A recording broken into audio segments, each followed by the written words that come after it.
Hello बच्चों, मैं विशाल स्वागत करता हूं आपका आपके अपने चैनल तैयारी ऑनलाइन में। बच्चों, आज के वीडियो में हम सामाजिक विज्ञान या सोशल साइंस की वर्कशीट नंबर 39 को सॉल्व करेंगे, जो हमारी भूगोल की पाठ्य पुस्तक के अध्याय 5 प्राकृतिक वनस्पति तथा वन्य प्राणियों से लिया गया है। तो बच्चों, आज के वीडियो को शुरू करते हैं। वीडियो शुरू करने से पहले अगर आप हमारे चैनल पर नए हैं तो हमारे चैनल को सब्सक्राइब कर ले, वीडियो को लाइक और अपने दोस्तों के साथ शेयर कर दे, ताकि उन सभी बच्चों को भी ये वर्कशीट करने में आसानी हो। तो चलिए देखते हैं अपना वर्कशीट। हमारी वर्कशीट क्या है? प्राकृतिक वनस्पति एवं वन्य प्राणी। तो इसको शुरू करने से पहले यहाँ पर बच्चे अपना नाम लिखेगा और यहाँ पर अपने टीचर का नाम लिखेगा। चलिए वर्कशीट शुरू करते हैं। देखिए, वर्कशीट है प्राकृतिक वनस्पति।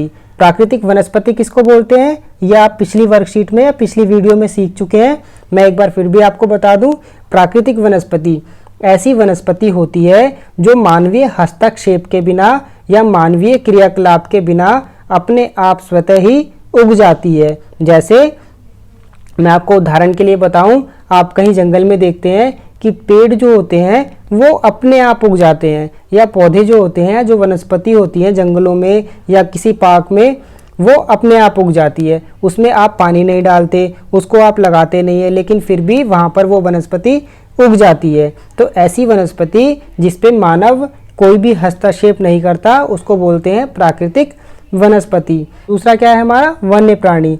और उस वनस्पति में जो भी प्राणी या जो भी जीव जंतु रहते हैं उनको क्या बोलते हैं? वन्य प्राणी।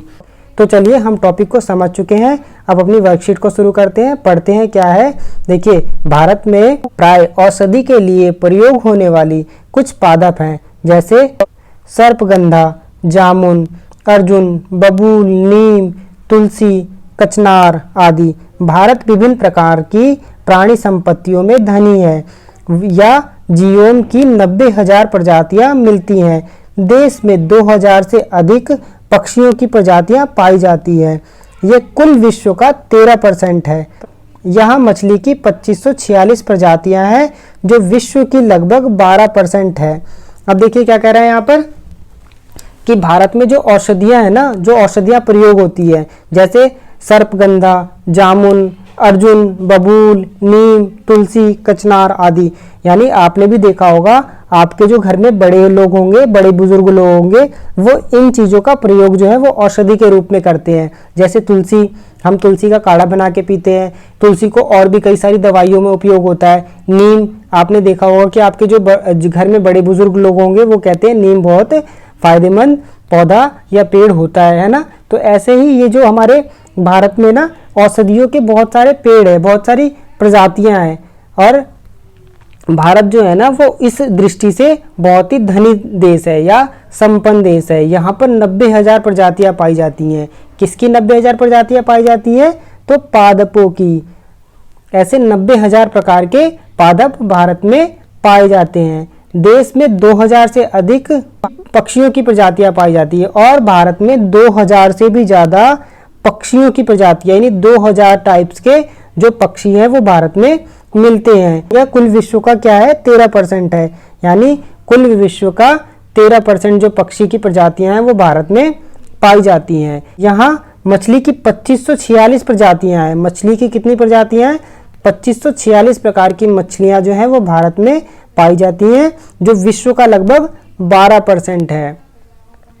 भारत में विश्व के 5 से 8% तक अभयचरी, सरीसृप तथा स्तनधारी जानवर भी पाए जाते हैं। और ये बोल रहे हैं कि भारत में 5 से 8% तक सरीसृप तथा स्तनधारी जानवर पाए जाते हैं। भारत में स्तनधारी जानवरों में हाथी सबसे अधिक महत्वपूर्ण है।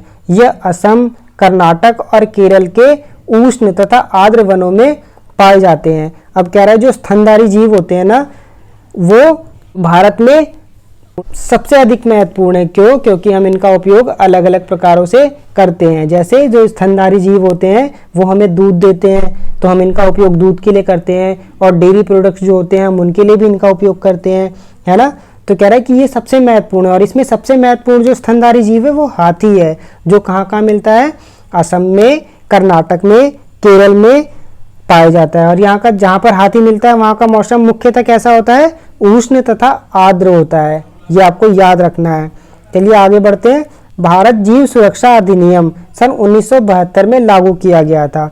भारत में इन प्राणियों की सुरक्षा के लिए जो कानून बना था उसको बोलते हैं भारत जीव सुरक्षा अधिनियम 1972। यानी ये लागू कब हुआ था, 1972 में लागू हुआ था।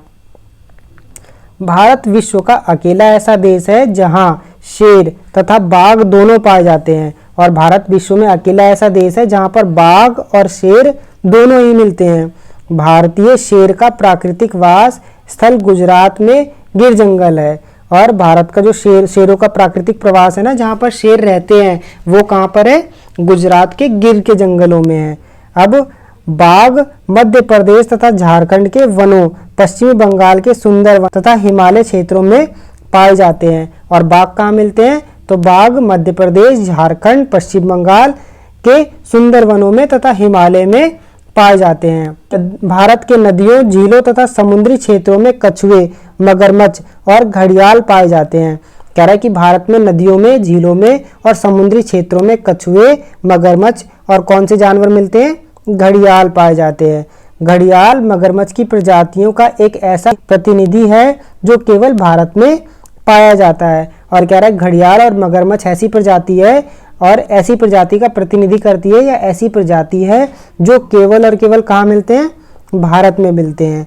भारत में अनेक रंग बिरंगे पक्षी पाए जाते हैं। और जैसा आप जानते भी और देखते भी होंगे कि भारत में अलग अलग रंग के पक्षी पाए जाते हैं। जैसे देखते हैं मोर, मोर देखो कितना रंगीला होता है ना, कितने सारे कलर्स होते हैं उसके अंदर।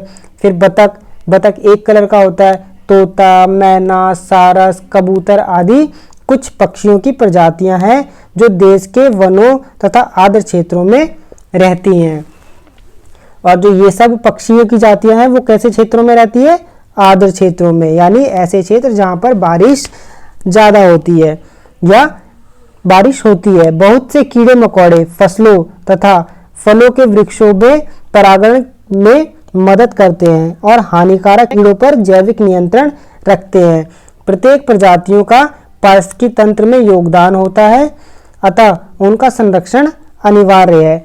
अब ये कहना चाहता है कि जो प्रत्येक प्रजातियां होती है ना, वो पारिस्थितिकी तंत्र में योगदान करती है। और कुछ तो कीड़े ऐसे होते हैं ना जो फसलों को बर्बाद करने वाले जो कीट पतंगे होते हैं उनको खा जाते हैं, उनका संरक्षण करते हैं उनको खा के। तो ये हमारे लिए बहुत महत्वपूर्ण होते हैं, इनका संरक्षण बहुत अनिवार्य है, नहीं तो हमारा जो पारिस्थितिकी तंत्र होगा वो क्या हो जाएगा, बिगड़ जाएगा। अगला देखिए, पारिस्थितिकी तंत्र के असंतुलन का मुख्य कारण। अब जो पारिस्थितिकी तंत्र में असंतुलन हो रहा है या वो बिगड़ रहा है, उसका मुख्य कारण क्या है, देखते हैं। लालची व्यापारियों का अपने व्यवसाय के लिए अत्यधिक शिकार करना, रासायनिक और औद्योगिक अपशिष्ट तथा तेजाबी जमाव के कारण प्रदूषण, विदेशी प्रजातियों का प्रवेश, कृषि तथा निवास के वनों की अंधाधुंध कटाई पारिस्थितिकी तंत्र के असंतुलन का कारण है।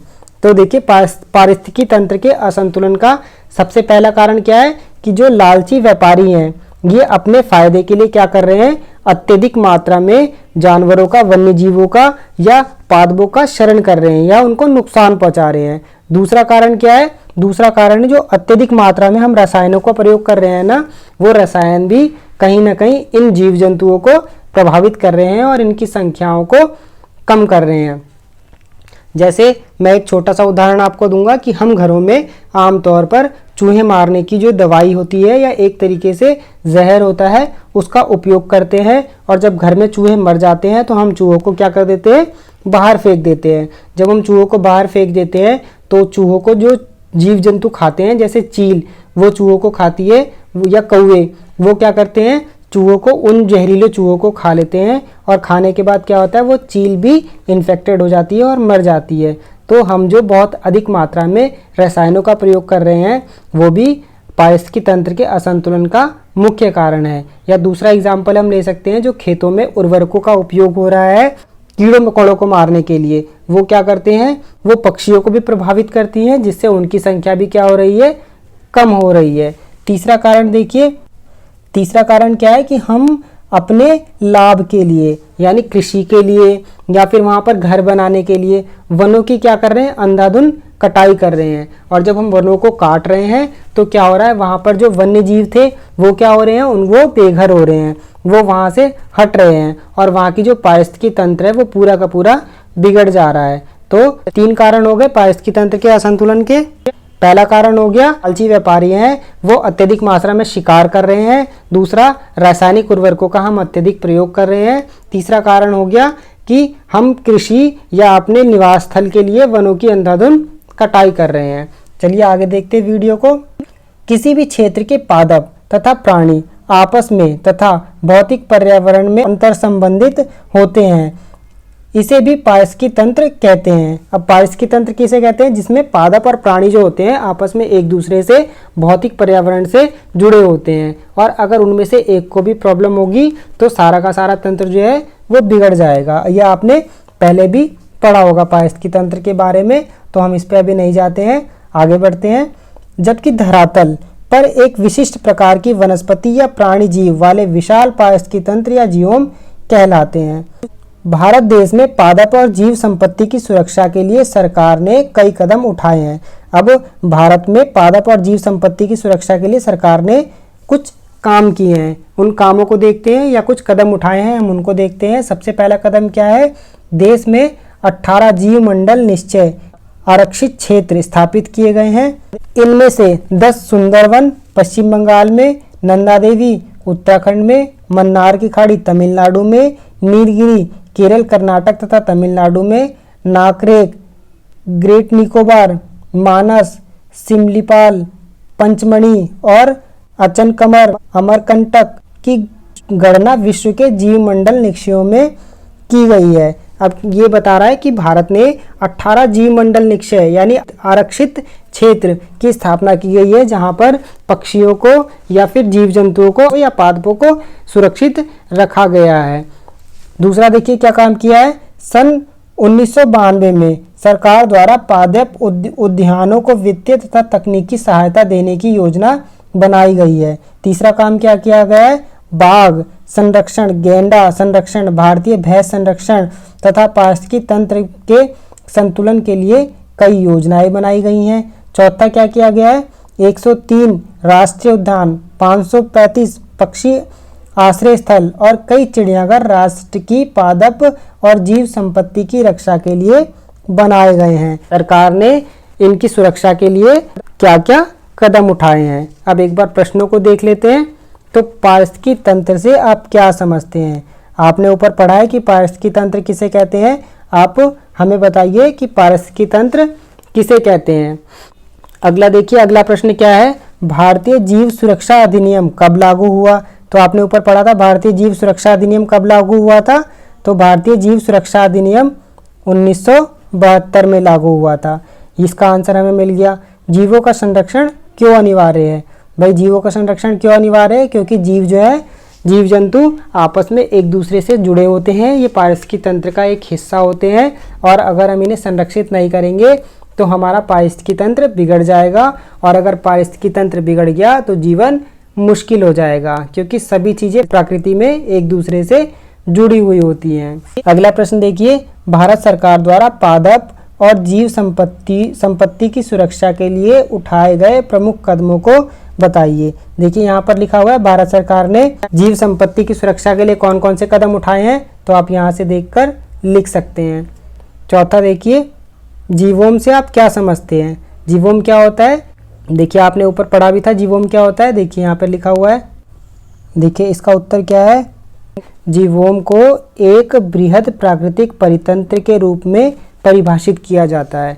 यानी जीवोम एक ऐसा स्थान होता है जहाँ पर एक पूरा परितंत्र काम करता है, जहाँ पर पेड़ पौधे किसी एक स्थान विशेष पर रहने वाले सभी लोगों का अंतर संबंध जो है वो क्या कहलाता है, जीवोम कहलाता है। जैसे हम एक उदाहरण लेते हैं कि एक तालाब है, तालाब के अंदर मछलियाँ रहती हैं, वो कछुए रहते हैं, बत्तख रहता है और तालाब के ऊपर जितने लोग निर्भर करते हैं और जो आपस में एक दूसरे से जुड़े होते हैं उसे ही क्या कहते हैं, जीवोम कहते हैं। अगला प्रश्न देखते हैं, जीवों और पक्षियों की सुरक्षा के लिए आप क्या क्या कदम उठा सकते हैं। आप सोचिए कि आप जीवों और पक्षियों की सुरक्षा के लिए क्या क्या काम कर सकते हैं। जैसे कि मैं पक्षियों की सुरक्षा के लिए गर्मियों में क्या करता हूँ, अपने घर के बाहर एक पॉट के अंदर पानी रख देता हूँ, जिससे जो प्यासी पक्षियाँ हैं, जो साफ़ पानी ना मिलने के कारण मर जाती हैं,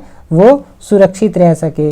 मैं पशुओं की सुरक्षा के लिए क्या करता हूँ, मैं पशुओं की सुरक्षा के लिए जब भी मेरे घर में जितने भी सब्जियाँ बनती हैं, सब्जियों का जो कचरा निकलता है या जो वेस्ट निकलता है, मैं उनको डस्टबिन में नहीं डालता। मैं क्या करता हूँ, उनको एक बैग में भर के और पशुओं को जाकर वो चारा खिला देता हूँ। और उसके बाद मैं क्या करता हूँ कि मैं जो चारा देता हूँ उसको प्लास्टिक बैग में बांध के नहीं देता। मैं उन पशुओं को जो चारा देता हूँ, वो पशुओं को चारा क्या करता हूँ, नीचे ज़मीन पर रख कर देता हूँ, क्योंकि पशु अगर प्लास्टिक बैग भी खा लेगा चारे के साथ तो उसको नुकसान पहुँचेगा। ऐसे ही आप भी कुछ ऐसे काम सोचिए जो आप पशुओं और पक्षियों को बचाने के लिए करते हैं, और कमेंट बॉक्स में हमें लिखकर बताइए कि आप पशुओं और पक्षियों की सुरक्षा के लिए क्या क्या काम कर सकते हैं। तो आज की वीडियो यहीं समाप्त होती है। आपको वीडियो कैसा लगा आप हमें कमेंट बॉक्स में ज़रूर बताएं, और हमारे चैनल को सपोर्ट करने के लिए चैनल को सब्सक्राइब करना बिल्कुल भी ना भूलें। अपने दोस्तों के साथ शेयर करें। मिलते हैं अगली वीडियो में, तब तक आप सभी का धन्यवाद।